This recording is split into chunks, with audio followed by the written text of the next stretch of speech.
Mike, there's going to be a lot of humidity in the air in the arena when the Thunder get together with the Heat in this clash. Snow got knocked out in the quarterfinals. Get it? It's the Heat against the Thunder. It's the all-weather NBA Finals. I'm trying. There you go. About a week and a half ago, I really thought the Spurs are going to be there, and they're going to be schooling the rest of these teams on how to play team basketball.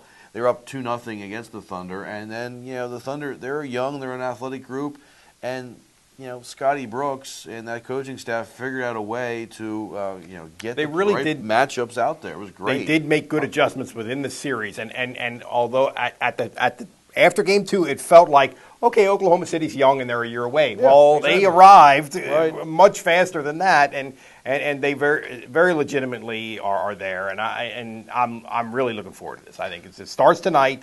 I think it's going to be terrific stuff. I really like that the Thunder young players. I do feel bad because of the Seattle Supersonics. This is where the team should still be. That's right. The fans used to they still were following that team. They didn't have a great arena, but that wasn't the fans' fault. Right. But they are playing the Heat. Let's get to that. And the Heat were down 3-2, and I thought the Celtics are going to win this thing. They have to win 1 out of 2. They can do that. And the Heat, and to LeBron James's credit, he still doesn't hit a big shot at the end of the game. But what he does is, if you play that well, Mike, it doesn't come down to the end of the game. He played that well. He didn't need it to come down to the end. All right. If it's a close game, I would love it if LeBron has the ball. All right. Okay. Well, anyway, I think that the thing with Miami is that threw you off. I think the argument that for people who are going to pick Miami to win this series, I think, is that they turned a corner. They turned a corner after they were down 3-1. They figured it out. Well, that doesn't work. I don't think that works. I go all the way back to the '82 Sixers, who we all thought figured it out when they won that Game 7 up at Boston Garden, and then they got killed in the finals. I think the problem with Miami is that they have a history of not playing hard and not playing focused all the time. And if you go back 2 games ago to Game 5 of the series with the Celtics, or that studio crew from ESPN, Magic Johnson and John Barry were exasperated with the Miami Heat and clearly disgusted. And then Magic Johnson even used the word disappointed more than once. Not because those guys are fans of the Miami Heat, because they want to see the game played right. They want to see if you got this ability, maximize your ability, and that's the question about this series. I think this would be a real tough call if you were confident that you were going to get a focused, intense, great effort from Miami for 48 minutes of all 7 games. But I think that's the question. I don't think they have that track record. It's interesting because you talk about the big 3 with Miami. Well, the Thunder has a big 3 that's very, very talented. And so do the Celtics, and so do the Spurs. I mean, the big 3s are like, a dime a dozen now. They have it, and then you start looking at the complementary players around those big 3s. And boy, the complementary players with the Thunder have really stepped up. Now, I think the Heat, this is a little bit better matchup than some other ones they've had. They don't match up well with the Celtics in the past, and that's why they've always sort of gone out in great series with those guys.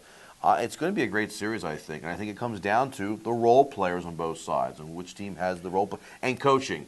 I don't know if I'm a big fan of the Miami Heat's coaching staff, and I think they can be out-coached here. They should have been out-coached. Doc Rivers was doing circles around the coach in the last series. Well, that's an interesting. There's a lot of interesting aspects to this, and one of them that I want to talk about because I think it's just going to be cool to see is that I think at least a significant amount of the time, LeBron James and Kevin Durant, who are the best basketball players on earth, in my opinion, are going to be head-to-head. They're going to be. I mean, LeBron is going to have to guard Durant some of the time. I think in the best, maybe not all the time. I think Battier will take him once in a while, but so that's going to be really fun to watch. I think another thing is Chris Bosh, the element of Chris Bosh, because Miami has these 2 big guys, Kendrick Perkins and Serge Ibaka.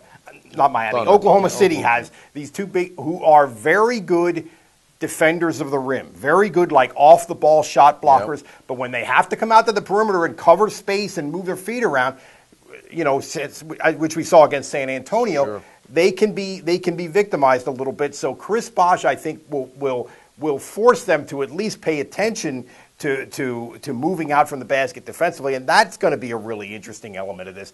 I think this sport is in a good place right now. I think these are two terrific teams. I think they're both better than the 2011 Dallas Mavericks. I think this is going to be really high-level basketball, and I think there's a possibility. I don't want to go nuts with this, but I think there's a possibility that this could be something, a rivalry going forward, almost like Lakers, Celtics, Bird, Magic in the 80s. It's different in some ways, but if you look at the better teams in the league right now, the teams that have been good recently, Dallas, the Lakers, San Antonio, they're all falling off. The Celtics getting older. You still have to remember Derrick Rose. I mean, Derrick Rose is still going to play a factor in the future of the championship series, I think. But this could be the start of something really cool for this sport. It could be a changing of the guard here. I'm going to root for Oklahoma City because I want to see Miami get a new coach. Pat Riley come out. And people talk about Phil Jackson. Pat Riley will not let Phil Jackson take over this team. No, that's not going to happen. You're right. You're exactly right. That will Showtime in South Beach. No. That could be fun.